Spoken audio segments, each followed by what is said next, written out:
Good afternoon, committee. Welcome to Child Welfare and Foster Care Committee. We have a good group of people, and I do want to welcome the WSU nursing students. There's about maybe 15 or so of you here today, so welcome to committee. They are up here learning how to advocate and participate in the legislative process, and I appreciate that.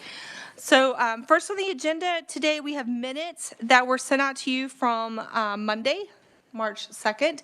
Hopefully everybody got a chance to review them. Is there a motion, Representative Johnson? I move that the minutes of 3:02 be approved as written. Okay, and Representative Neighbor is not here, so would somebody else like to second? Representative Pickert is seconding it. We do miss Representative Neighbor, so she's not feeling well, and hopefully she can be here tomorrow. Okay, so today it was kind of interesting. We're going to have an informational hearing. There was a bill that was brought forth, HB 2742. That bill since we're past turnaround, that bill is now considered dead. We can't really work it. But there was a recommendation from the Joint Committee on Child Welfare that we have a hearing on the CARE exams. And so in kind of a, I don't know, just to try to bring this topic to light, I used HB 2742 as a basis for the hearing. So we're going to do it a little bit backwards. We're going to hear from some private citizens, then we're going to go to some more agencies and providers that way, and then I'm going to have Jesse kind of go over the bill. And then, so committee, I want you to write down your questions. We'll take breaks, we'll kind of hear people and then we'll take breaks. So it'll be throughout, but I won't go individually by questions like we normally do. So with that, we will get started, and I'm going to welcome Sarah Goble, private citizen, first. This is her bill. She worked with her, I think it's your representative, Representative Hsu, to bring this bill. So you have about, I'm going to limit you to like 10 minutes. I do want to have questions. If you can be less than that, it just means we have more time for questions. So that's the most time I've ever been given. So yeah, thank you. Hopefully we can get it done. Okay, Chair Howerton, members of the committee, thank you for your time today.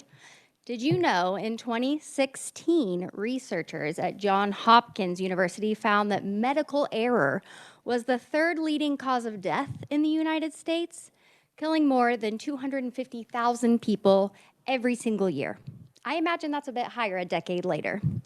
If we haven't met, I'm Sarah Goble. I've been here a few times and I've been in your inboxes a few times, I'm sure.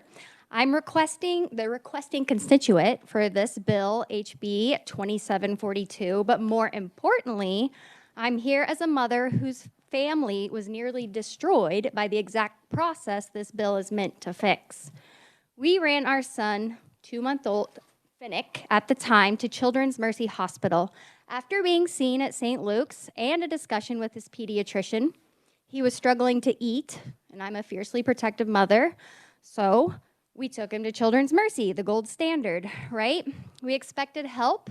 Instead, we were accused of abusing our son, not because of evidence, not because of proper investigation, but because medical opinion from a weaponized pediatrician formed behind closed doors was treated as a proper diagnosis and a guilty verdict.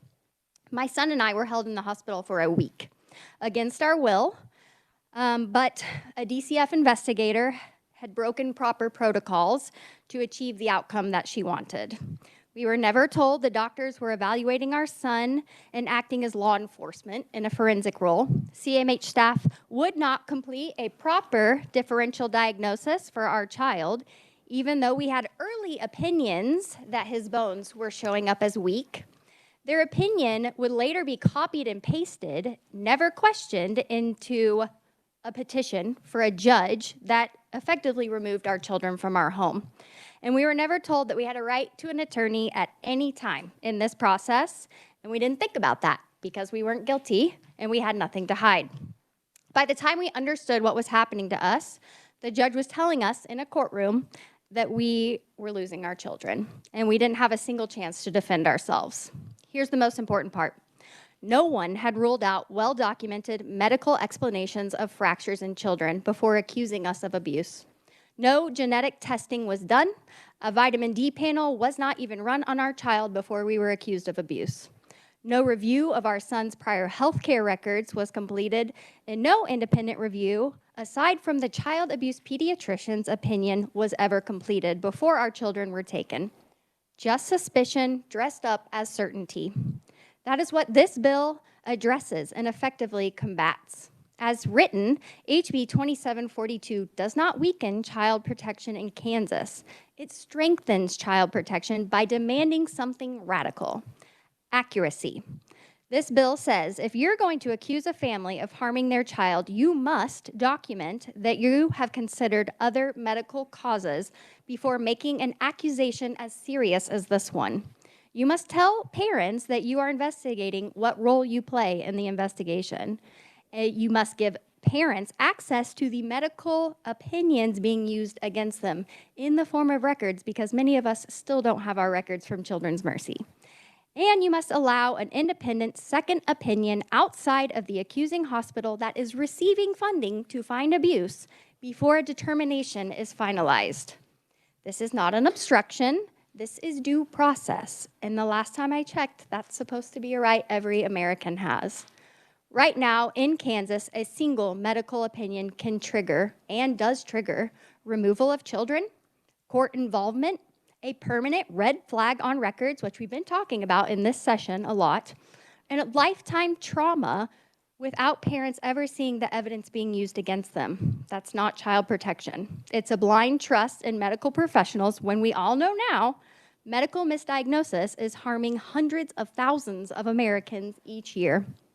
If medical error can kill 250,000 people a year, then surely it can also wrongly accuse families of the unthinkable.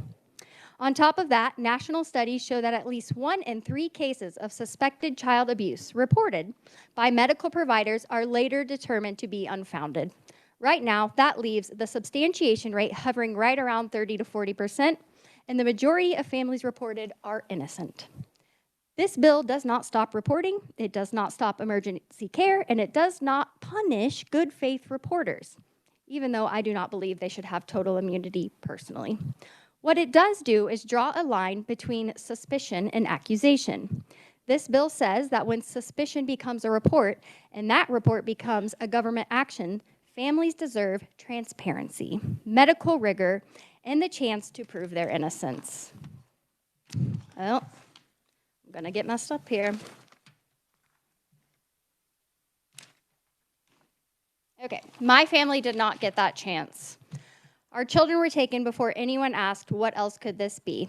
And I really need you to understand what that does to a family and what that does to a child. It teaches parents that hospitals are not safe. It teaches families that seeking help is dangerous. It teaches children that their parents can disappear without warning. It taught my 10-year-old daughter, not gonna cry, that she cannot trust law enforcement or anyone who calls themselves a DCF worker. After trying to reinforce the importance of telling the truth, she was shown that telling the truth got her removed from her safe space, because her truth was not what DCF wanted to hear, their truth, which happened to be a completely fabricated story. My daughter has been diagnosed with CPTSD and now has panic attacks every time her brother chokes on a chunk of mango, falls down, bumps his head, any perfectly normal thing that a small child will do, because she sees it as a possibility that she will be ripped from her home. When the DA on our case was asked, what about Sawyer? His response was, she'll get over it. Will she? My son, who was taken from a breastfeeding mother at a very important time for attachment, wakes up with night terrors almost nightly and refuses to let me out of his sight for very long. These are called ACEs, adverse childhood experiences, and they are being caused by the very people who purport to protect our children. A system that does not admit its mistakes or refuses to accept accountability for the harm it causes children is broken. HB 2742 does something powerful. It introduces oversight into medicine when medicine has become law enforcement. Because when a medical opinion carries the power of removal, it must also carry the weight of accountability. Kansas can take a step in the right direction with this bill and move towards true child protection and the protection of families. I had a slideshow. It's not being shown, but I have collected thousands of stories from people just like me, some sitting in this room today. People who run their children to Children's Mercy for help, and they have them removed immediately, sometimes off of a bruise. The goal of protecting children and their families are not opposites. They depend on each other because when a family is wrongfully accused, real abuse is harder to detect. Children with complex medical conditions do not get the care they desperately need, and any remaining trust in our system continues to be broken. There's no legitimacy. You cannot build child safety on fear. That is called propaganda. You can build it on truth. Exactly what this bill is meant to encompass: truth in diagnosis, truth in process, truth in power. My family will never get the time back that it has lost at the hands of a medical misdiagnosis, but Kansas families can be spared what we went through. Please help me pass HB 2742, not because of me, not because my children, but because running your child to a hospital for help should never cost you your child. Thank you. Okay, thank you very much. Okay, so that's the only oral private citizen that we have. There are other written testimonies that you guys can refer online. Your presentation is online, so the committee can access that and we can review it. Okay, so there are other questions for Sarah right now? Okay, Representative Humphries? Could you give us a timeline kind of from beginning to when your children were reintegrated or, yeah, thank you. Yeah, so we took our son in on the 3rd of October. We were given notice. We had a TOC hearing the Sunday before it happened, not 72 hours like is mandated. We were never given a safety plan, and on October 8th, we walked into a courtroom and our children were taken 10 minutes later. Based off a petition that we were just seeing that day, 2 minutes before we walked into a courtroom. Then my children were passed through 4 homes in the matter of a month because they would not let my mom have my children. No reason why, there was no reason, but they would not let my mom have my children, and so they were passed through 4 homes. One of the homes is actually also in the audience, and her kids were also affected by this. And 6 months later, we got our children back. And that was after I had proof that my son had a medical condition within a month, and the judge wouldn't even look at our evidence.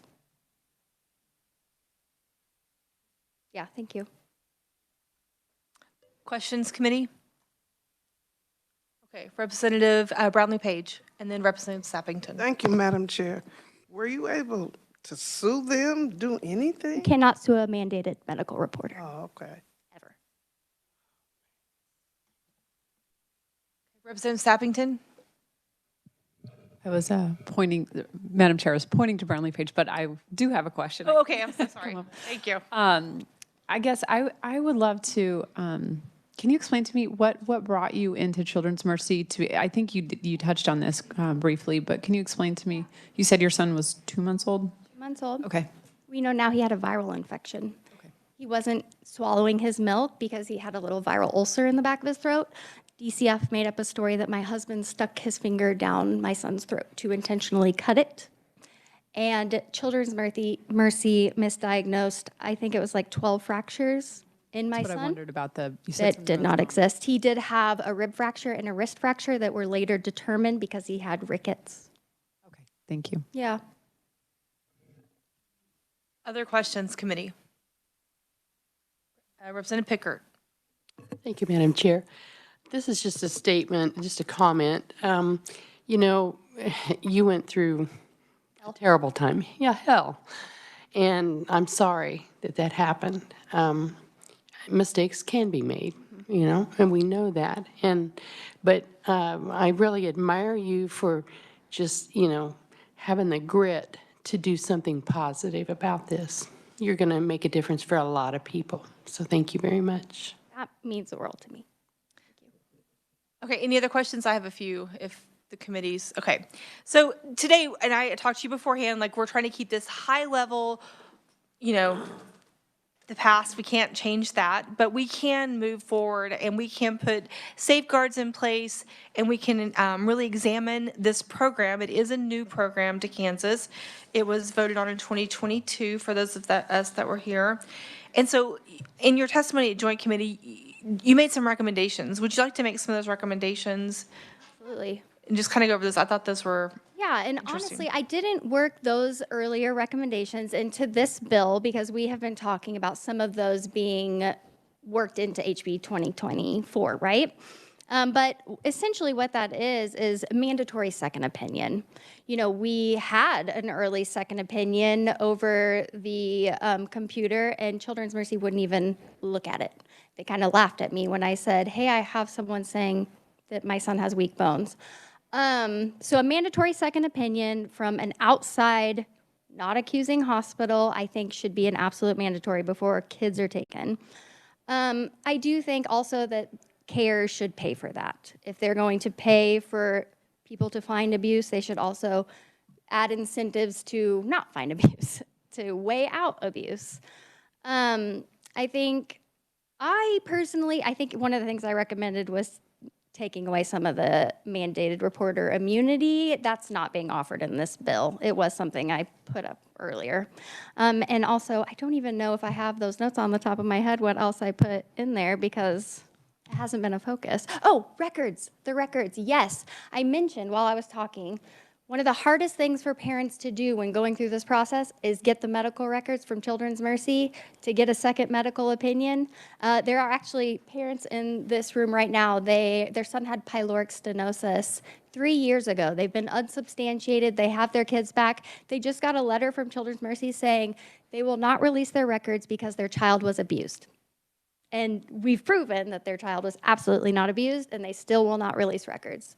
So that is what is happening at this hospital right now, and it's making it impossible for parents not even to prove their innocence, but figure out what's wrong with their child. Okay, so just for clarification, when did the CARE exam happen for you? For us, For you? October 3rd. So you took your child to the ER? First, St. Luke's, they sent us home. They said he was fine. Okay, and then you went to And our Children's? pediatrician, we talked to our pediatrician. She said it sounds like he has a virus. Okay, and then you took him to Children's Children's Mercy. Mercy, and so you went to the ER? Yep. Okay, and then from the ER, just the process? So doctor came in, ER doctor came in to see you? It's hard because we don't have a full set of records. We're in the process of trying to get that through a court right now, What do you remember? But from what I remember, it was a little secretive. I think now we know the St. Luke's record, the scan showed a rib fracture. So I think we were actually, the minute we walked in, because they transferred our records to Children's Mercy, that they already had us in their eye for an abuse workup and didn't tell us. Because I came in and I asked for a scope, I asked for a CT scan, I asked for x-rays. I wanted his whole body scanned. And they were doing some things behind closed doors and not telling us what was going on. Okay, so that's my question. Like, Yeah. in a CARE exam, I mean, my understanding was that you would understand that that's what would be happening. You were not informed of that. Not until they had already done everything. We were sat down and said, we found fractures in your son. We've hotlined you for abuse. We're bringing in DCF and the police. And so what happened at that point? Were you free to leave? No, I was told I'd be arrested if I left. Okay. Who specifically told you that? The social worker at the hospital and the DCF investigator both told me that. So there was a DCF investigator Yes. on scene by that time? Yes. Okay. And so, but you don't know when the exact CARE I don't know exam doctor when it came in and did that? Nope. Okay.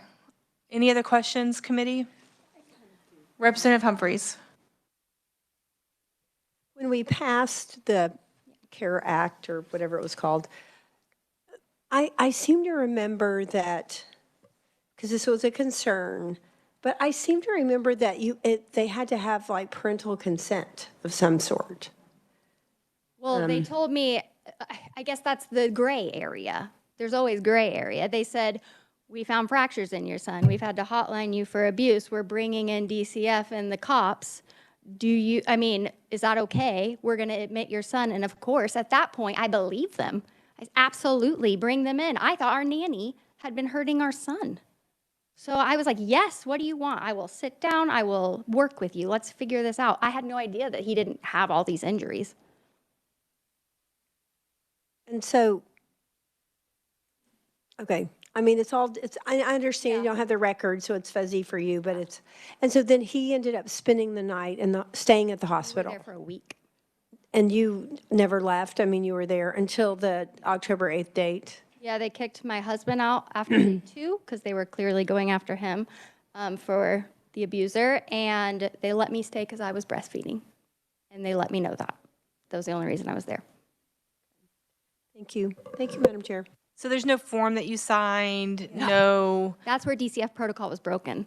They were supposed to present me with a safety plan, letting me know what was going on, what I could expect. I never got anything like that. okay. And that's kind of what we're here, to learn about the process of Yeah. this today and just to try to truly understand, Jesse's going to talk at the end, Revisor Pringle is going to talk at the end and tell us about statute, but I truly just want to understand how it's working in Kansas today. And is that been your experience from the other people that you've talked to? I know there's some written testimony, I haven't I think read that yet. Yes, and I think the other important thing to weigh in on, when we walked into that TOC hearing, I think DCF is supposed to prepare you for what that is. We had no idea what we were walking into. And the GAL that was there for the kids didn't even look over the records. He never met our children the entire time we were in this process, never once. And the court-appointed attorneys sitting in the back, if we needed help, we're talking about how cooked we were. Quote, how cooked we were because we were abusers. So that's what we had as court-appointed attorneys on Those us. are the words he used Yes. specifically? Yes. Okay. Representative Johnson. Thank you, Chair. I can't remember which of the physical buildings, were you on the Kansas side or on the Missouri side? Kansas side. Just off of 435? Oh, I'm or sorry. The physical location, we were at the downtown Children's Mercy On the Missouri side? on the Missouri side. And the Kansas DCF came over there, correct? Yes. Thank you. Yeah. Representative Carr. Thank you, Madam Chair, and thank you for coming today and sharing this horrific experience with us. I just want to make sure that I'm clear on the timeline. So this event took place October 3rd, and if I understand correctly, was it within 72 hours of that you got a notice that you were going to have to appear on October 8th? No, we appeared on October 8th. We didn't get told. I was told in a text after 5 on Sunday that we had to show up at the courthouse at 2. That was what I got. So, Yeah. pardon me, but I don't know what day October 3rd was, so I'm not sure when Sunday was. How was that? Sorry. So we were in there that's essentially 5 days. Okay, so you were there 5 days. Yes. And during that 5-day period, how many days in were you there when they advised you that you were unable to leave, if I understand correctly? Yes, well, for the first couple days, I actually thought something was wrong with my son.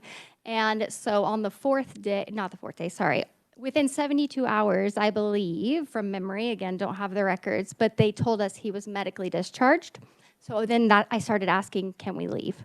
And that's when I was informed, no, you will be arrested if you leave. So that's 72 hours after the 3rd. So. Okay, so if they informed you that he was medically discharged, so at that point they were saying that they were just Social hold is what it's called. retaining him Yep. for that period of time within the hospital? We were in prison. Yeah. So they were just going to hold him in an effort to make you stay? Mm-hmm.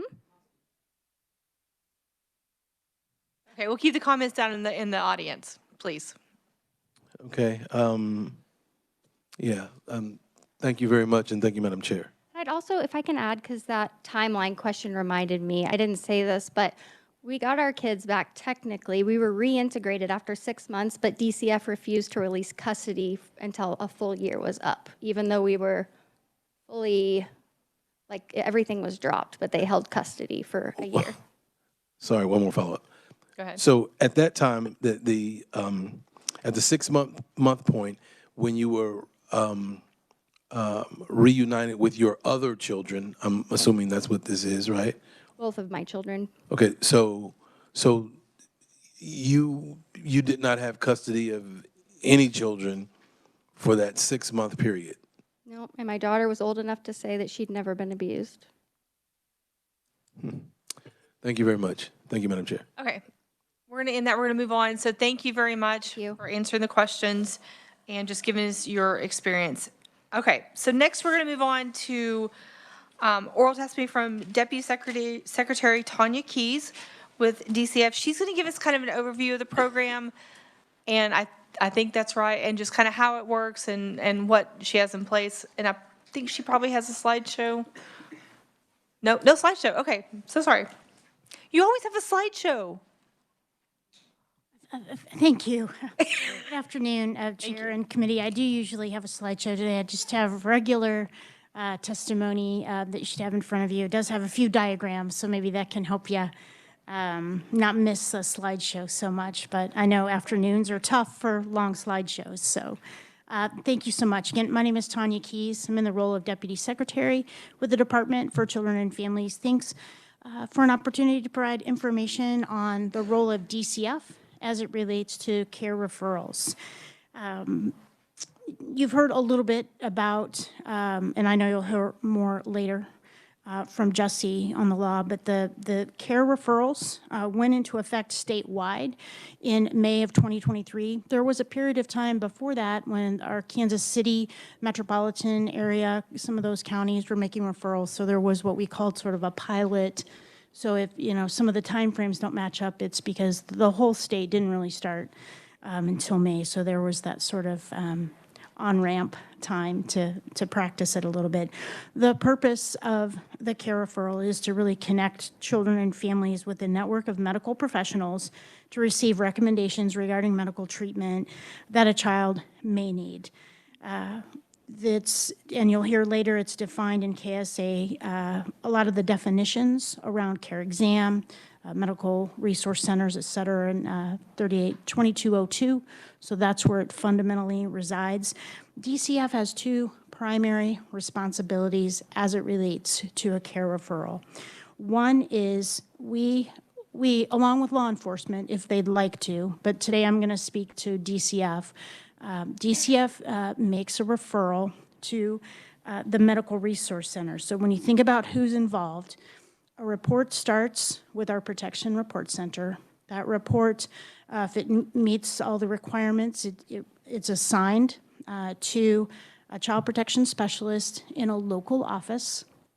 And that local child protection specialist then, within about 3 business days, we need to send, if it meets the definition of the child, so the child's under the age of 6, an alleged physical abuse or physical neglect, so those are the components that we look for, then our policy is that we send that referral within 3 business days of making contact with that child. In addition, if we're unable to locate the child, we still send the referral, and the referral information just has on it with the worry or the report that our agency received into the Protection Report Center. So that's our first task, is to make the referral. The second task that we have is, after that referral is sent, the next step in the process is it goes to that medical resource center who reviews the information that we put in the referral. Hopefully we've made contact with the family. We have some additional information on our physical observation of the child, et cetera. But at least our referral has information on what was alleged or what the worry was when we received the report. That medical resource center does an initial review of what we sent, and they send a review or analysis recommendation back to DCF based on what we've sent them. So our second task then is to integrate, and we're required to really consider that information, talk to the family about it, and then we would be incorporating it into our engagement with the family, our dialogues about immediate safety plans, maybe a lasting safety plan, connecting them to a healthcare provider based on the recommendation from that provider, maybe getting them to a specialist, whatever may come from that initial review, that is DCF's second task. My testimony, and I believe testimonies of some other conferees, we do have some data. About 75% of the referrals sent from DCF come back, and the result is no care exam is needed. So that's one of the options. When we send our referral, they're just looking at that and reviewing initial information to determine what level or degree of next step is needed or it might really be helpful to the child. So I'll go over a little bit of our data. Again, I know other conferees have some data from the IRIS system. So for example, in our data, we have through January of 2026, so a little bit more recent information in terms of aggregate, over 7,600 referrals have been made statewide. Of those 7,600 referrals, about 74%, the recommendation came back, no medical or forensic evaluation is required based on the information we provided. So, but there are some that do result in a recommendation for a care provider or a board-certified child abuse pediatrician is needed. So there are different types of recommendations that might come, and I can read those to you. They're in my testimony, but I'll read off the categories just so you understand the process of what happens after we send the referral. For example, one of the responses that could come back is they recommend a case review by a care provider. They might recommend, based on what we said, that the child should be seen in the emergency department. That's very rare, but it's an option for them to check on in their response to us. Another is a medical exam by a care provider was already completed. Sometimes the referral that we receive, by the time that DCF becomes involved, that care exam has already been completed. So they just sort of check that. And then we have maybe a recommendation of medical examination by a care provider. Maybe it's just a medical examination by a general practitioner or the primary care physician. So there's a number of responses that could come from that initial review. We also have a little bit of data by county on the number of referrals in our testimony. Sedgwick, Shawnee, Johnson, Geary, Neosho, those are some of the top counties we have. But in general, DCF's responsibility are two tasks: the initial referral and then integrating that information into dialogue, engagement with the family, safety planning, helping them connect to the resources that are meaningful based on the recommendations received from the Medical Resource Center. Okay. Thank you, and I'm happy to answer questions whenever appropriate. Okay, I'm going to ask a few. Are there questions, committee, right off the bat? I'll start and then. Okay, you go, because you probably asked me. Okay, so you said the care exam was already completed. What did you mean by that exactly? Thank you, Chair, for the question.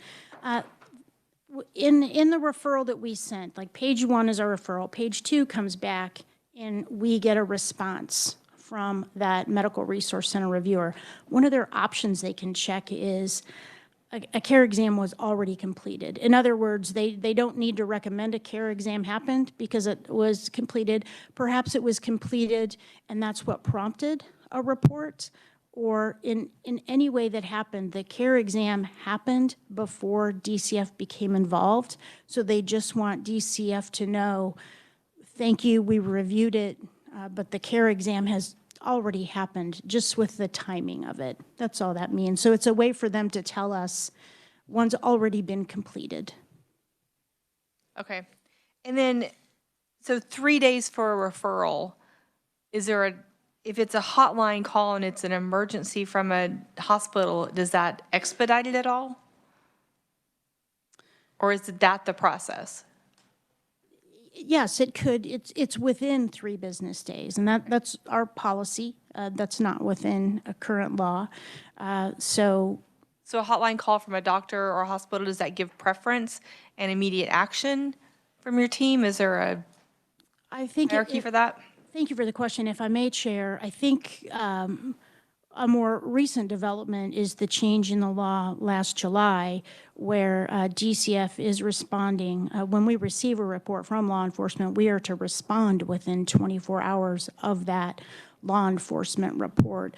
So I think the new law that we have around responding within 24 hours would mean that because of that timeline, we would be making the care referral sooner. And That's law enforcement. We're talking about hospitals that are like mandated reporters because doctors are mandated reporters, correct? And so if they call, does that trigger an expedited response? Or is that considered a weightier report? when we receive a report of information from a medical health care provider, yes, that would have more information for us to be able to put in a referral. Sometimes those reports are from a medical resource center who is the care exam provider, and that exam may have already occurred. And I'm not saying that's a bad thing. I'm just trying to understand the process. Yes. So all of these are just me trying to dig into this process. So I'm not accusing of anything right now. I'm digging in. So if my questions seem that way, I apologize. Just trying to understand the process. So, okay, and how it weights out. Representative Humphries, did you have questions? Well, my only question was just, this is what I was thinking, the bill said, that, so you get a report, you make a referral, and then to a child protection specialist, and then they do their thing, whatever that would be. And then, yes or no, it's referred to a child abuse pediatrician or a care pediatrician. Is that right? So there's like these several steps. Okay, so yeah, that's what I was, because I mean, the situation we heard of just a minute ago, it just seemed like that I wasn't sure all those things happened, or either they happened really quickly or somehow. So just trying to make sense of that. Thank you, Chair. Thank you, Representative. So for a DCF referral, when we receive the report, we then send a referral to a medical resource center for initial review. That review results in a recommendation or a response that says, you know, for example, a care exam has already occurred, or it could say no action, no medical forensic evaluation is needed based on what DCF provided in the referral. It also may say, yes, a medical care exam by a care provider is needed.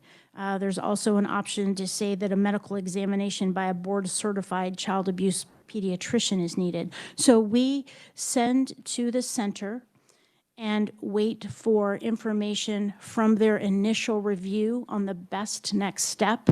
Then the next step occurs to make arrangements for whatever is recommended. Okay, and that first referral you make, it's paperwork or that they're looking at, or it's not an exam, it's just paperwork that they're looking at. Okay, thank you, that clarified that. Thank you. Okay, so I'm envisioning this process. I'm a process person. You've talked to me enough. I want to know the layers and the details. So what you're sending is pictures from the field to this investigative report that's going to IRIS, is that correct? And then this medical resource center is reviewing information that they have based on pictures and reports written, and then they're deciding if that should prompt a care exam from that. Is that the information that they're evaluating? Thank you for the question. The referral is either completed in the IRIS system, which is a integrated referral, an intake referral. We use that as a mechanism. If the parent or caregiver or guardian is not comfortable with us doing a digital using the IRIS system, we have a referral that is emailed to a secure email address. But the form itself is like a Word document. It's a document. I can let other conferees answer. To my knowledge, we do not transmit photos. The information that we put in the referral form is what I'll call a narrative or a written summary of certain information that we have in that moment or we know so far in our engagement with the family. And again, we're sending this within 3 work days. So we have the information we have that we've been able to gather in that short amount of time. Okay, we'll stop right there with you. I may call you back for more questions if you would do that. We're going to move along. So next up is Sarah Hortenstein. Is it Stein or Steen? Stein, with the Child Death Review Board. She is the division chief. Thank you. Welcome back to committee. Good afternoon, Chairperson Howerton and members of the committee. My name is Sarah Hortenstein, and I serve as the Executive Director of the Kansas Child Death Review Board. And for more than 30 years now, our board has reviewed over 13,000 child fatalities in Kansas. Through this work, we have identified clear trends, system gaps, and most importantly, policy changes that save children's life. I'm here today to share that Adrian's Law and the CARE program are among the most impactful child protection laws Kansas has ever enacted. For our children, these laws can mean the difference between ongoing abuse and the opportunity for a safe, healthy future. I want to briefly share 2 cases reviewed by our board that determines why these protections matter. In the first case, a 1-month-old infant was seen by a pediatrician for a routine exam. The child had small bruising on the abdomen. However, after hearing the caregiver's explanation of how that bruise was alleged to occur, the provider did not issue a report to DCF. Months later, that same infant died from abusive head trauma and was found to have healing rib fractures. That bruise was a sentinel injury and a clear warning sign. Had this case triggered a care referral and medical evaluation, we may have identified those injuries earlier and removed that child from the environment that ultimately led to their death. We know that care requires that for every report of suspected abuse or neglect involving a child under 6 years of age, that DCF must initiate a written care referral, and a board-certified child abuse pediatrician will then review the case and advise DCF on whether a medical evaluation is warranted. If a care exam is recommended, DCF will then refer the family to the local care provider to schedule the evaluation. After completing the medical evaluation, the care provider will then communicate those findings and diagnoses to DCF, who will manage the subsequent actions related to that child welfare investigation. The second case I want to share with you demonstrates what happens when expert medical findings from care evaluations are not fully integrated into our child welfare decisions. In this case, a 1-year-old child was seen in the emergency department with cigarette burns on their back. The physician appropriately reported the injuries to DCF, resulting in a care referral and examination. A child abuse pediatrician determined the injuries were caused by physical abuse and relayed those findings to DCF. Despite this, the case was unsubstantiated for physical abuse, and the child remained in the home, where less than 1 month later, that child would also die from abuse-related injuries. Both of these examples are very much preventable tragedies. In the second case, the medical expertise was there, but it was not given the weight necessary to protect the child's life. These cases are not isolated. In 83% of the child abuse homicides reviewed by our board, there was evidence that the child experienced prior abuse. Many of those children had injuries that likely would have been identified through a timely medical care evaluation.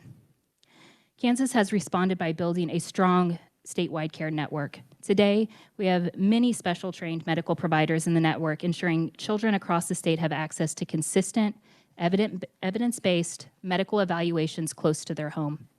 These are licensed physicians, nurse practitioners, and physician assistants who are making medical diagnoses based on scientific evidence, not offering opinion in isolation. And their work is part of a carefully structured process designed to protect children while respecting families. This network is a model for other states and reflects Kansas's commitment to protecting vulnerable children. Again, Adrian's Law and CARE are among the most effective tools we have to prevent child abuse deaths. The care process in our state was deliberately designed to balance child safety, medical integrity, and parental rights. Parents already have the ability to seek independent medical opinions, and those perspectives can be considered within the existing timelines.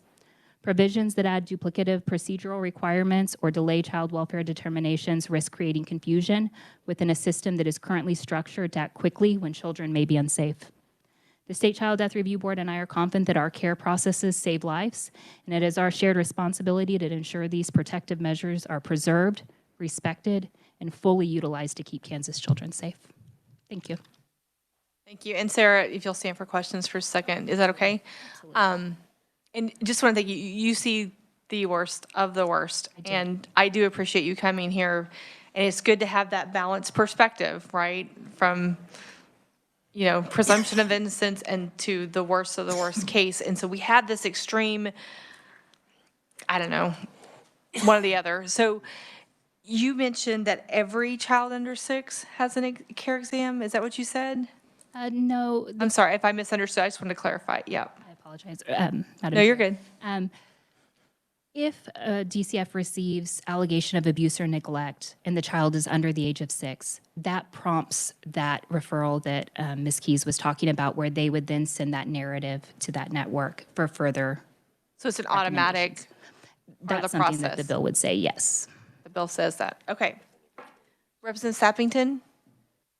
Thank you, Madam Chair. So what is the timeline? What's that gap between making that referral and then the exam actually happening? Madam Chair, What's Representative. typical? I would feel much better letting our child abuse pediatricians answer that. I'm less familiar with those Okay. answers. Thank you, Representative Pickert. Thank you, Madam Chair. Sarah, do you guys have any statistics on misdiagnoses for neglect or abuse? Madam Chair, Representative, that's an excellent question. 13,000 cases, a lot for me to rack my brain through. I haven't found any child abuse homicides that I can say that have had medical misdiagnoses. Again, we are seeing the fatal outcomes, and so when abuse is present, that's very clear and not usually misdiagnosed. That may be more of a question for Carrie Leonard, who is not testifying today, but maybe we could follow up with her. Yeah. Any other questions? Representative Johnson? Thank you, Madam Chair. I'm going to speak today very frankly and very honestly. I've dedicated my life to working for these kids I have trained, and for you folks from Wichita State, I'm very proud of my graduate degree from your criminal justice, and it is state-of-the-art, top in the United States in terms of forensics, and that's where I received my training. Criminal forensics, medical. I served 31 years in the criminal justice field, specializing in child abuse cases. I have had to handle death investigations. I have handled a number of them, and I strongly support the Child Death Review Board. But I was caught completely off guard on a bill that I have worked for 3 years, and I staked my reputation on, and I felt like I was not given a chance to voir dire and get information on why that is now being blocked. And your testimony on that, I'm asking because I've not had that experience happen before. Yeah, and we'll take that maybe after committee, and we'll stay on topic here. Yeah. Thank you. Yeah, thank you. Okay, any other questions for her? Okay, so Sarah, if you wouldn't mind staying after. Yeah, for just a few minutes, that would be great. Okay, next up is Dr. Emily Killow. She's a child abuse pediatrician. Is that okay? Or you want to go? No, that's fine. You're Carrie Weeks, right? Yes. This is Dr. Weeks. And just so the committee knows, they're tied under HIPAA, so they're not going to be able to answer any. And I've asked them here just to talk about their process and their experience as, you know, just an overall how it's working in Kansas and any safeguards that they might see that they would need as well. So thank you very much, Dr. Weeks. Absolutely. Madam Chair and members of the committee, my name is Dr. Carrie Weeks, and I'm a pediatrician and a board-certified child abuse pediatrician in the state of Kansas. I currently work for University of Kansas School of Medicine in Wichita. I'm a native Kansan. I am a K-Stater, KU Med alum, and I've served the children of Kansas for 20 years. I'm also a part of the Medical Resource Center. That's the child abuse experts that are intimately involved with the CARE program. And my role is, being in Wichita, I cover the Wichita area and specifically Western Kansas is kind of the region that those referrals coming in. I'm looking at the Western Kansas referrals. Today, I wanted to just double check. I wanted to remind you all exactly what a child abuse pediatrician does, what our role is, and then clarify a few things about the CARE program and certainly answer questions because I can hear the confusion. As far as what a child abuse pediatrician does, I have a certain way that I just explain to families, so I think that's probably the easiest way to explain to all of you. I have kind of 4 roles. The first role is I want to make sure that I'm identifying all injuries. When we see young children with a significant injury, they can't tell us what hurts, and we look them inside and out, head to toe, to make sure we're identifying all injuries and they're getting the treatment they need for those injuries. The second thing we do is I'm looking at past medical history, their family history, doing a full evaluation to look for any medical problems that could explain the injuries or contribute to the injuries. And I take that very seriously. That's a very specific part of our job. The third thing I do is really try to match up any injuries that we have with the history. And I want to make sure everything fits so we're not missing child abuse. And I say that to the families as I introduce myself. And then the fourth thing, and the final thing, which I think is really important, is the transparency and putting medical lingo in plain English. I want to make sure the families understand what's going on, understand the injuries their child has, what that might mean for their child, what we need to do next. And if there's any other community partners involved, like DCF or law enforcement, that I'm conveying the information to them in plain English also so that we're all on the same page in what's going on. So that's our role. I wanted to clarify a few things about the CARE program. My first thought was just making sure we understand that mandated reporting and the CARE program are very separate and need to just remain separate. A mandated report is one way that DCF is alerted to a child for potential abuse or neglect. The CARE program is really initiated downstream. If once DCF gets a report, if that report is assigned and it's for a child under 6 with concerns of physical abuse or neglect, then that assigned worker goes out to see the family, they get consent signed, and then they send a referral to the Medical Resource Center, so that would be me. So I'm receiving a written report. I don't know who sent it. I don't know who makes the report, but it's the concern for the child, and then what that worker, any additional worker that information that worker has gathered. So sometimes there are, when they went out to talk with the family, what the family said, how the children appeared, what the concerns were at that time. And then based on that information, I am not making a diagnosis. I'm simply saying, do I think that child needs further medical evaluation? It's important to note that in the majority of cases, that child does not need a CARE exam. Most of the time, we are able to safely and reasonably say that child does not need an exam. I'm really honing in on the kiddos, the youngest kiddos, the kiddos with visible injuries that are concerning for physical abuse, the kids with disclosures of concerning physical abuse. Those are the kids that we're really honing in on that are typically getting referred for a CARE exam. We would send that referral, that information back to DCF, and then they work with the family to get that child to a care provider. All right, and that's really what initiates that CARE program. I think it's also important to remember that the majority of the kids that have a CARE exam do not get diagnosed with physical abuse. The actual diagnosis of physical abuse goes down when you involve a child abuse expert. We are good at undiagnosing abuse. That's a huge part of my job, right? Is saying, oh, well, this can be explained by a medical condition. Less than half of the kids that have a CARE exam that we see are diagnosed with abuse. So the actual amount of kids involved in the CARE program that have an evaluation and are diagnosed with abuse, it's actually a small percentage, but it's an extremely important, vulnerable percentage of kids that we don't want to miss. I also wanted to mention there's no financial incentive for us to diagnose abuse. I am making $0 personal dollars on the CARE exam. I spend about 20% of my time on the CARE program. That's about 1 full day a week of my time devoted to the CARE program. And the University of Kansas receives salary support. I'm a salaried provider to cover that time, but there is no incentive for me to send someone for a care exam or diagnose someone with abuse at all. That's so I just wanted to clarify that. I'd like to just end with a quick example of a scenario where I felt the care program was really impactful for this infant. In January, if you remember the big ice storm when the world shut down for a few days, we had an infant that presented in Garden City, a little 2-month-old, who presented to her primary care doctor with an ear hematoma. Not just a little bruise, but a huge blood blister covering the whole ear, a cauliflower ear, if you've ever heard of that. It's what the boxers get. That provider made a mandated report to DCF. DCF went out to the home, saw the child, was able to send a care referral, send a referral to me at the MRC, the Medical Resource Center. I recognized that child would benefit from an exam, and DCF was able to work with that family to get them into the local care provider in Garden City. This was really impactful for this was so much more convenient for the family than trying to get to Wichita to see me in the middle of an ice storm, right?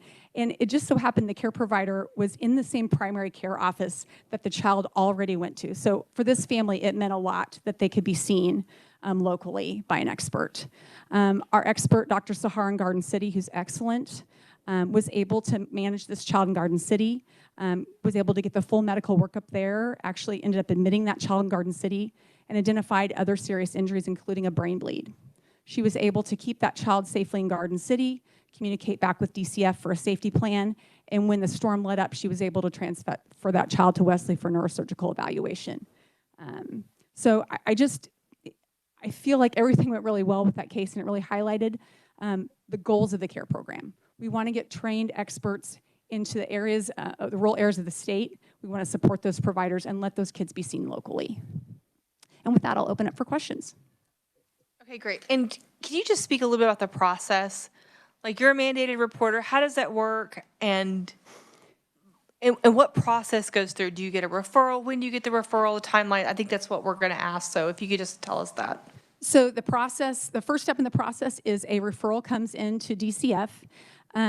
That it may be a mandated report, it may be something else, but that is screened out or screened by DCF, and if it's assigned, and then the assigned worker goes out and touches base with the family. They sign a consent. The consent is specifically for a referral to be sent to the MRC, so the Medical Resource Center. So if they agree, then the referral is sent to me.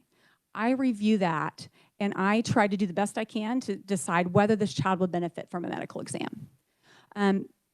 Just to give you an idea, the type of case that I would probably say, okay, this kid probably doesn't need a medical exam. Concerns of physical neglect often do not require a forensic medical exam, right? Things like that, of that nature. So it's the kids with marks, visible, high concerning injuries that are generally recommended for a care exam. Once I send that back to DCF, it's a really cool, enclosed, secure system. They do their thing where they work with the family to get them into a local care provider. We have I believe there are 33 current care providers across the state. We still have a few gaps in the state, but man, we're making headway, and it's been so great. Each of those care providers is assigned a mentor. So it's, I have almost everybody in Western Kansas and the Wichita region. And when that patient goes into that care provider, the care provider does a they're their doctor. They're seeing them as a physician. They're doing a history, a physical exam. They're doing any appropriate medical workup. And they're coming up with a diagnosis and treatment plan, just like any physician. But they're also coming at it with extra training on concerns of physical abuse and neglect. So they see that patient, and then they contact their mentor. And I have a great group of mentees, and they'll usually text me and say, hey, I had a care exam today. Can you talk? And we discuss the case and decide whether the workup might be necessary, and go from there. And then they write up their report. So that is a medical report with their diagnosis and treatment after talking with their mentor. And then they can send that information back to DCF so that DCF can make a safety plan if needed or do whatever to serve the family. So how many medical resource centers are there in the state? There's just one. Oh, we have, well, okay, so there's 3 child abuse pediatricians that compose the Medical Resource Center. I'm in Wichita as a sole provider, and then we have 2 providers at Children's Mercy, Dr. Killow and Dr. Kilbride and Dr. Killow. So there's 3 of us that have divided the state and that are looking at those referrals as they come in from DCF. So it's not like a center, it's just you guys are. We call you guys are ourselves the center doctors. because we are working together and really wanting to build that collaborative component. We do all the trainings as a group, but yes, we are actually located in 2 different facilities. It's Children's Mercy and University of Kansas in Wichita. Okay. Yes. Questions? Representative Humphreys. Nice to see you. Hello. Hi. So you mentioned when a mandated reporter makes a report to DCF, and then you said something like they go out and get the permission of the parents. Is that true? Yes. So the process would be when DCF goes out to the home to touch base with that family. Yes. They get consent to send the referral to the child abuse experts for review. Okay. And so they are supposed to discuss that with the family and get consent for to enter the child's information into the IRIS system, that secure system. And that's some sort of document? It you might ask DCF about that, but I believe it's a pamphlet they sign. Pamphlet that they sign. It is a document that they sign and they are given. Okay. And then it goes to you. Yes. Do you do care exams yourself? I do. Okay. Plus you have your other people in different parts of the state that do it too. Okay. Yes. But when you get that referral and you look at it, has a care exam ever already been done? Yes, okay, and I think I can explain that. I can understand the confusion, and hearing Mrs. Goble's testimony, I think this was pretty much probably the situation with her child. I don't know her specific situation, but if a child presents to Children's Mercy or if they present to us with a concern and they are concern for abuse is made while they are in the emergency department or in our hospital, in our facility, oftentimes I will get consulted and I will see that child and do my medical workup, and we will make a DCF report as part of that process. And so by the time the IRIS referral gets to me, I'm already consulted. I've already seen that child. So sometimes if the child presents to Children's Mercy or Wichita, we're already involved as a child abuse expert before DCF is notified, right? We want to make sure, obviously, there's a concern, we get our workup going, and then we notify DCF. And so that's why that happens. And I honestly think that's probably what happened in Mrs. Goble's case. So care program really did not affect her child's situation. And so in that case, probably there wasn't a parental consent. Correct. It's a whole different process. The care program is really for, it really shines, I guess the process really works the best when these are kids outside of Kansas City and Wichita, when they're not presenting to where there's already a child abuse expert. When they are presenting to Hutchinson Regional Hospital, Salina, McPherson, and the first contact that the child really has is DCF in that scenario. And we get looped in by DCF. Okay, that was a helpful explanation. Thank you. Thank you, Madam Chair. Okay, so what is if that's not a care exam because they don't have parental consent, then what is to differentiate your services as a doctor versus your services as a care exam? Okay, first I want to clarify. So the consent is actually for them, it's my understanding that the consent is not about the care exam. The consent is about entering that child's information into IRIS, into the computer system. It's a privacy, we want to make sure that we are protecting their information when we enter the child into the referral system. So there isn't necessarily a signed consent to have a care exam. Any evaluation I do is a care exam. That was my question. Yeah. If they don't sign the consent, then what happens? So it's not a consent to the exam. No. Nobody gets to decide that. It's just ordered. They're taken into DCF custody, and then they're given this exam? Oh, no. No. How does that work? So, I'm just trying to figure out the process. So backing up to when a child is, okay, so the recommendation is made that the child should have a care exam. That's DCF going back to the family and saying, hey, here's the recommendation.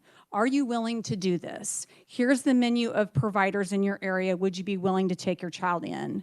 And the majority of the time, the family is willing to do that. If the family says they are not willing to do that, then DCF has to make a decision on, okay, is this something we're just going to let go? Are we going to try to help this family in another way? Or do we need to get law enforcement involved in a worst case scenario, right? So families absolutely do have a choice on whether they get a care exam and who they go to. If they come to me, I'm very transparent when I'm involved, but often if I get consulted, I walk in and immediately introduce myself and say, hey, I am part of your child's medical team. This is why I was asked to come see your child. And I am just transparent as we walk through that process of what needs to happen as far as a medical workup. Okay. Any other questions, committee? Representative Johnson. Thank you very much, Chair. I want to tell you thank you, because I really believe in this program. I think we're making a difference. And I know from my work, you become aware of some genetic issues, other things. We need to know the truth. So I really appreciate it. I did want to address because I don't usually get students in here, and the teacher in me is, you as nurses will probably be the first person to see a lot of this, and you need to get the same type of training in your skill sets that these doctors have. And you need to learn that, and you need to understand that when police come into it, or if you see something, you need to pick their brains. If you have an officer that's brought a kid in, or as he's responding to you at the ER or in a doctor's office, find out what happened at home. That way you can share that with your own doctor or the ER, or pass that along. And we all know that the nurses take care of the doctors, and you guys better just get used to that. Sometimes you have to lead them to water. But I want you to understand there are a lot of little things that you will learn. Please get those skills, because you will catch it before a lot of the doctors get to see that. So again, thank you. Well said. And Dr. Killer, did you want to speak? You want to add some stuff? Okay. Okay, one more question for Dr. Weeks. Sure. Because we're running out of time. Thank you. And so you mentioned that the before heard testimony probably had nothing to do with the CARES exam. So it raises a question to me, does a CARES exam, can it occur in an ER? Or is there an emergency room exam that happens triggered by another doctor's opinion outside of a child abuse pediatrician? So the specific program that we actually have care providers that say that they are willing to see these kids. They go through training and mentorship, and they're recognized by the state of Kansas as care providers. Certainly, other physicians see children with concerns of abuse outside of that program. And very oftentimes, to your point, the first contact is a local emergency department or someone without that training. In that situation, if a mandated report is made, or if some way that child comes to our attention, either by that outlying emergency department calling. Sometimes I get calls from outlying ER docs that are concerned, or they make a report and it comes to me through DCF. We absolutely do our best work to try to get that child seen by a medical expert. Whether that's, hey, oh, you have a care provider in your local area, great, let me connect you. Or we try to get them to us if they're close so that we can do an evaluation. Was that helpful? Did I answer your question? Okay. Okay, thank you very much, Dr. Weeks. Dr. Killo, if you want to come. Welcome to committee. All right. Thank you so much for allowing me to speak, Madam Chairwoman, and members of the committee. I'm glad to be here today and happy to answer any questions. I'll try to be brief. You've already heard a lot of information, and I know we're trying to move through. And I think one thing that makes me feel hopeful is that we're all here today because ultimately we want the same thing, right? We want the kids of Kansas to be safe and we want them to be healthy. I, as you can imagine, frequently get asked, why do I do this job? Sometimes I wonder that myself. And ultimately, the reason is because abuse is 100% preventable. And there's nothing else in pediatrics that is 100% preventable. I can't prevent cancer 100% of the time or asthma, but no child needs to be abused or neglected, and no child needs to die from abuse. And I think what we heard from Ms. Hortenstein earlier is really impactful and powerful. And the reality is that some children in Kansas are abused, and some children die from abuse and neglect every year. And I'm just going to share, by not giving a lot of identifying information, some recent cases that I've seen. I saw a 10-month-old who had a broken leg, had bruises all over her body, had head trauma and vaginal tearing from physical and sexual abuse, 10 months old.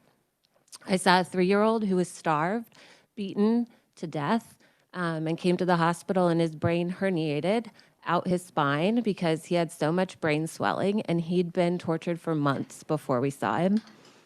I saw a 1-year-old who had a blowout diaper, and she was burned and then beaten. She now has seizures, and one side of her body is weaker than the other. And I also saw a school-age child who died from type 1 diabetes because he didn't have access to medical care or medications. I've also seen kids who have injuries from accidents. I've seen an infant who had fractures who we diagnosed with an underlying genetic condition. I saw a child who had bruises, which was ultimately due to his congenital liver disease.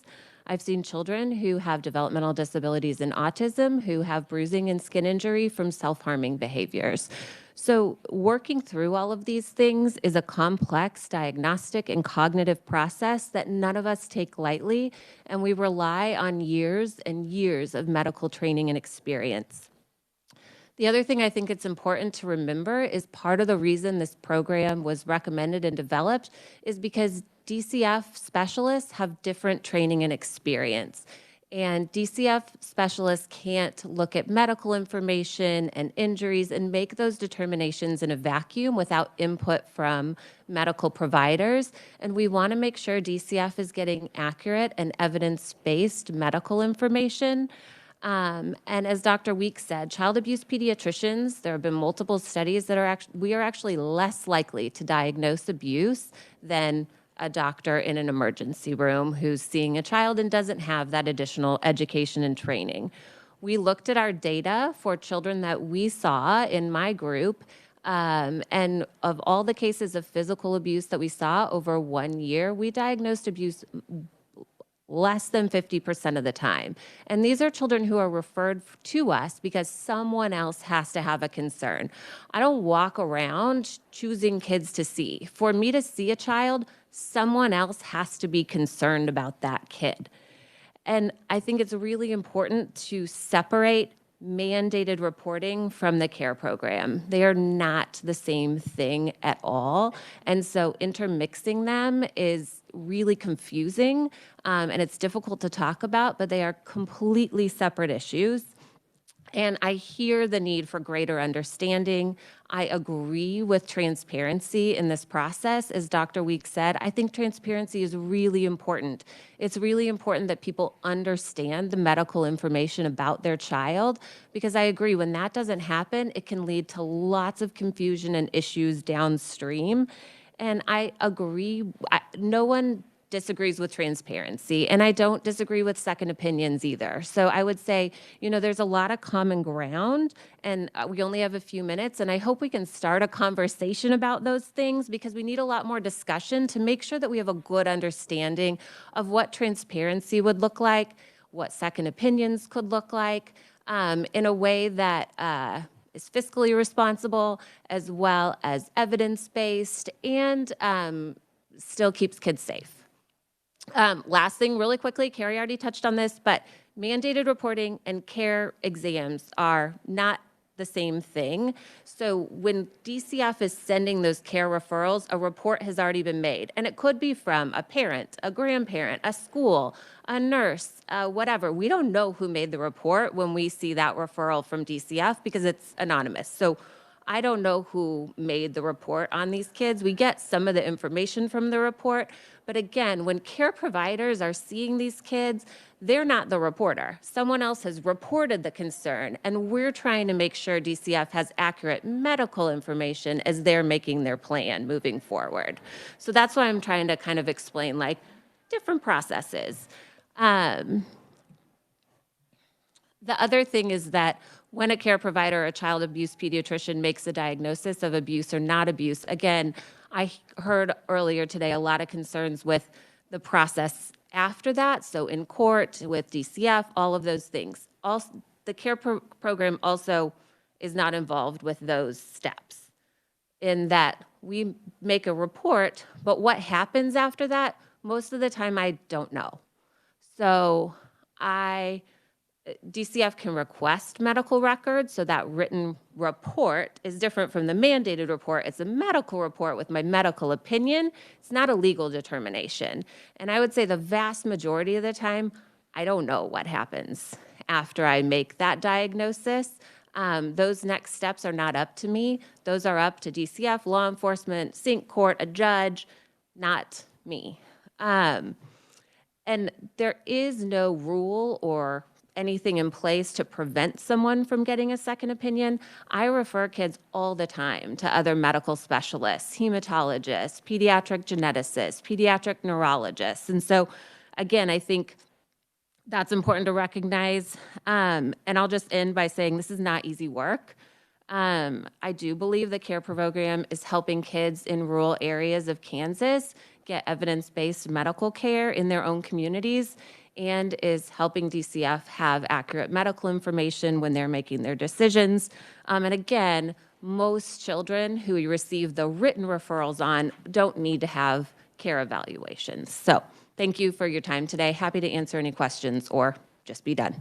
Thank you. No, we got questions for Representative Sappington. Thank you, Madam Chair. So the question I had earlier, and I'll pose it to you, knowing that young bodies are resilient and they can heal quickly, is there ever a lapse between, or what is the lapse between that referral and then the actual exam? And is there potential for oversight if that timeline is too stretched out? There is frequently a lapse between the referral and the exam, and sometimes it is a barrier, right? And so I don't know the exact time frame, but I know sometimes kids aren't seen days, weeks, or months after that referral is made for a medical evaluation, and that does change things, right? So if the kid doesn't have injuries when you're seeing them, but they had them months ago, it's a lot harder to do a full medical evaluation, and it limits the medical opinion that we can provide. And so we just acknowledge that this is limited because this happened weeks or months ago, and now they look good. So that's just, sometimes you're just limited in what you can say. But yes, there's frequently a lapse. Can I ask a follow-up question? I guess, is there a singular bottleneck to that? Is there something you can point to that drives that? I think these are really complex situations, and I don't think there's one driver. I think there's a lot of factors. A lot of times families have different things that they're working through. DCF specialists have different priorities, I think, sometimes. So, if you have a more critical situation, sometimes other things happen later. Thank you. Okay. And I appreciate the fact that you separated the exam versus the mandated reporting. What concerns me is that that checkbox gets checked when DCF does the referral. It's already happened. So how does that work? Can you? Because they said that sometimes that they refer for a care exam, but the box is already marked. It's already happened. So, okay, you mean the exam has already happened? Mm-hmm. Okay, so I'm just going to describe a few different scenarios where that could happen. So sometimes, as Secretary Keyes said, the recommendation is that referrals are made in IRIS in 3 days, but that's not the reality. And so sometimes I get referrals months after a situation happened, and the parent has called my clinic and said, hi, I'd like to bring my child in. They have bruises I'm concerned about. I've already made a report to DCF, but I'd like my child to have a medical evaluation. Parents can refer themselves to our clinic. I can do a medical evaluation for that child, have a medical report and diagnosis, and DCF is already involved, and I get an IRIS referral 3 weeks later, I would say, oh, that mom called our clinic. I've already seen that child. I don't need to see them again. Okay, so that's not a care exam. It's a care exam in that that's what that's what we're doing. DCF is involved. DCF doesn't, there's not like a specific order of how those things happen. Things happen in a variety of ways because this is not a like linear situation, and things happen in different orders all the time. And sometimes referrals don't come through for weeks or months when a child's already been, say, admitted to a hospital, or seen in a clinic, or seen somewhere in the world. We don't see kids twice for the same concern. Here's my concern, and just after we talked earlier in December, I talked with the pediatricians. We've heard Sarah testify several times in joint committee, and just trying to put all these pieces together to me. And I'm going to let Jesse talk in her second, and Ed Klump if he's still good to go. But my concern is that medical doctors, they carry a lot of weight, what they determine, and they should. I agree with that. I want to protect kids. I don't want to do anything that would delay that. But the care exam is specifically meant to be part of the investigation/substantiation process. It shouldn't be in the reporting. And so if it's happening in the reporting stage, so it's already happened, there's on this little thing right here that on 2023, 110 had already been completed. And that's 2023, and you've got the numbers over there for 340 had already been completed. That is kind of the reporting of that, because that's going to go into the hotline call. And so what I think care exams, and we're going to learn what statute says in just a second, it's supposed to be separate from any exam that happens. Now, if you look at them as a doctor, I think doctors are fully capable of diagnosing concerns and documenting and getting a child evaluated. But the care exam is specifically to help DCF determine, or law enforcement determine, if there was truly physical abuse. It's supposed to be independent. And so that's my understanding. So I'm just trying to help me understand why these are being completed before a DCF referral is received. It's not before a DCF referral is received. It's before the IRIS referral is made. Those are two totally different things. Okay, so how do you get a DCF referral? That goes to the hotline call center. So how do you know about that, as a care exam person, to do the exam? I don't always know. So you mean do I know every call that is made to DCF? All of these that have been already completed, how were they completed? Okay, and anybody can answer. I don't mean to put you on the sorry, spot. I'm very confused, but I know. I'm trying to. Me too. That's what we're trying to figure out. Okay, so if a child comes into an emergency department, per se, the emergency doctor seeing the child could make a report to DCF if they have concerns for abuse. And they're supposed to. That's a mandated reporting Then action. if that child is admitted to a hospital, say where I work, and someone in my hospital is concerned about abuse, they can consult me. This process existed before care. If you got rid of care, this process would still exist because I am employed by my hospital, and that is my job at my hospital. So whether or not care exists or not, that was my job before care, would still be my job after care. And my job is to see kids when they are admitted to the hospital or referred to my clinic, and my job is to evaluate if there are concerns for abuse or neglect. And I appreciate that, and I think that's important. And if the hospital wants to employ you to do so, that's great. It's the care exam that the state is paying for to substantiate or unsubstantiate an exam. That's what, and we're going to learn about that in statute. So maybe we need to have Jesse just come talk about, and that's what we're here. Is this, what is happening now? what should be, is that something we need to change? Is that something we should consider as part of the process? Is it needed? Like, how do we make this better and more accountable? So the thought is that these children who I'm evaluating in the hospital, for example, are potentially victims of crime. So it's similar to sexual abuse, where if I'm seeing a child for sexual abuse, I can bill the state for reimbursement of that exam, thinking that that child's a victim of a crime potentially, and they shouldn't have to pay for that evaluation. So the thought process behind CARE actually had nothing, like, in my mind, is so that I don't bill for my service. We bill the state rather than the child's insurance or the state insurance as a way to say, this child's potentially a victim of a crime. I'm doing this medical evaluation, and I'm not going to bill this insurance. So if we didn't do that, then we would just bill the insurance for those exams. Okay. So for me, the CARE piece of that is more of a billing function and saying, we're going to bill the state because this kid's potentially a victim of a crime for this evaluation, rather than billing the family or the insurance. Okay. Okay.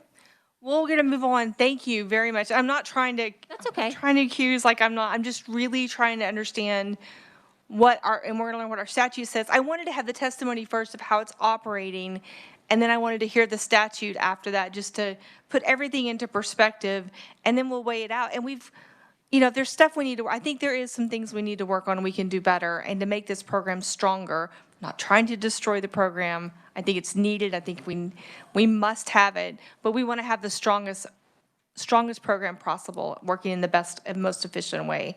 So thank you very much. Yeah, and we'll keep talking. We all agree that Yes. we're all trying Yep. to do the same thing, which I is agree. keep kids healthy and safe. So, Yes. Yep. For sure. Thank you very much. Okay, Revisor Pringle, would you tell us what the law says? That would be amazing. Yeah, you can, whatever you're most comfortable. You can sit right there, Jesse. You're good. In the interest of time, you can sit there. Yeah. And I know if you guys can spare a few minutes, this is really important, and I really want to have this discussion, or at least put these thoughts in your mind as we leave committee today. Thank you. Thank you, Madam Chair.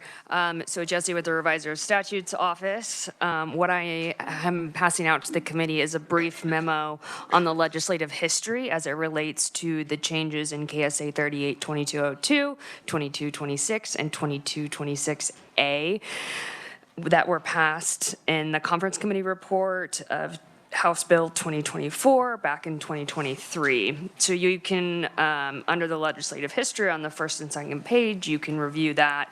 And then once I have an electronic copy to Judy, the links at the bottom, you'll be able to click those and review those a little further.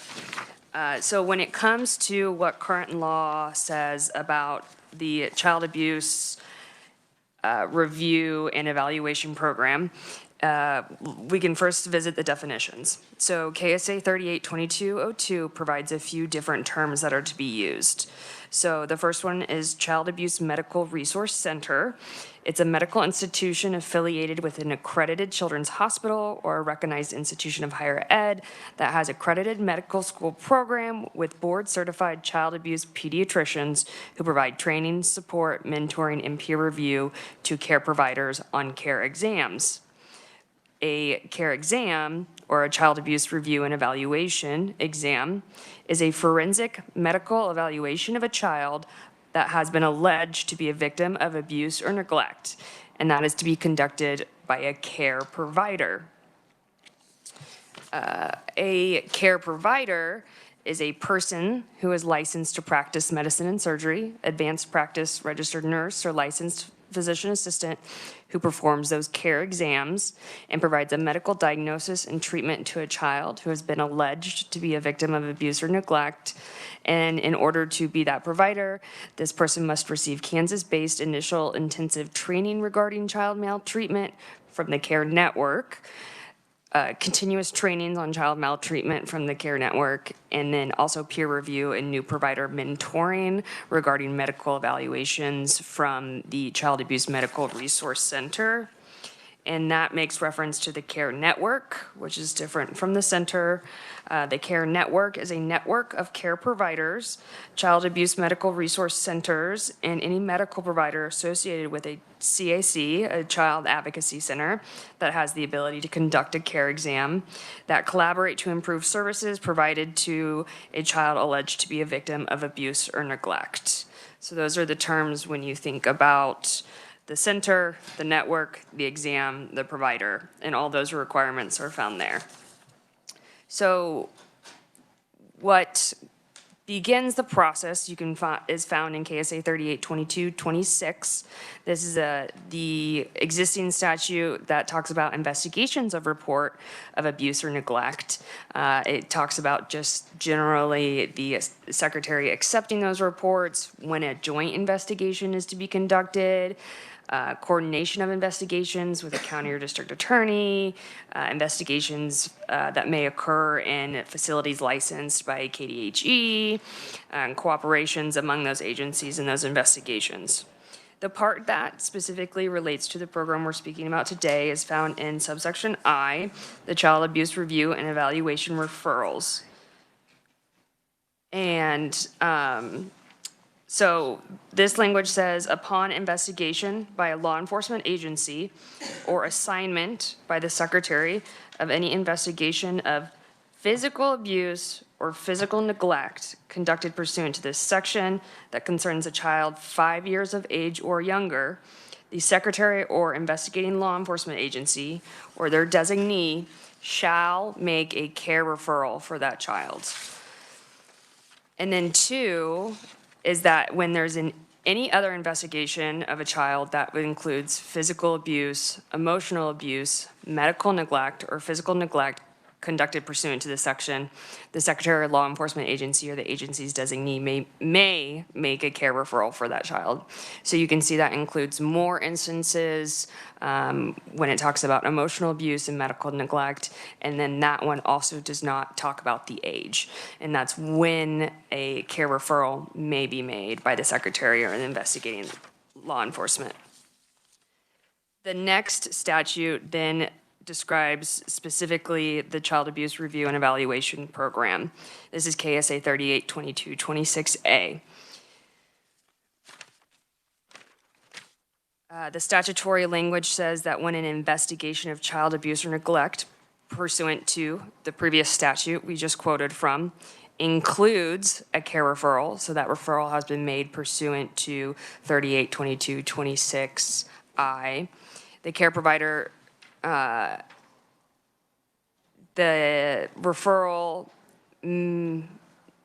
may recommend that a care exam be conducted, and the care provider determines a child has been subjected to physical abuse, emotional abuse, medical neglect, or physical neglect. That determination or that report is in a completed review. It is provided to the Secretary for Children and Families and the law enforcement agency or the agency's designee.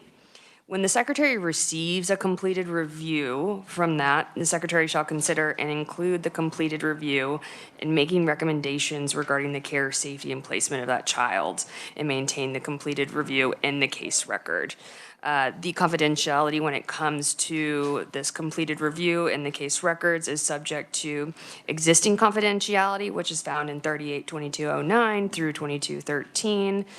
And so, for example, 2211 talks about agency records, and then 2212 talks about law enforcement records. So among those, they have their specific confidentiality requirements and who may request those and who those records may be disclosed to.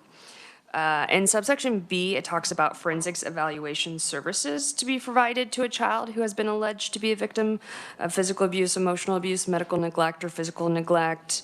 And so this is items,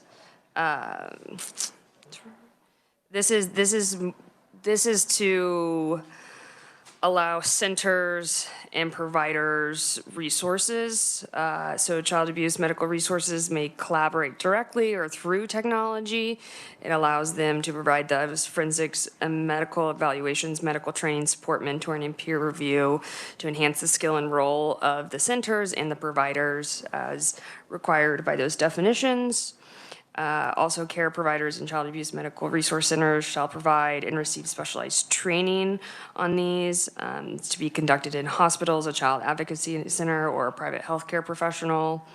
The care network shall develop recommendations concerning the medical-based screening process and forensics evidence collection for a child, and provide recommendations to those care providers, those CACs, hospitals, and licensed practitioners. Here is where the Secretary of Health and Environment comes into play. In parent C, it talks about, We can stop there. okay. Yeah, because we won't touch the funding today.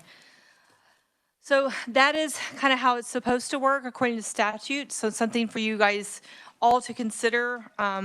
We'll probably take this topic up again, maybe in joint committee. I think it's good to kind of iron out anything.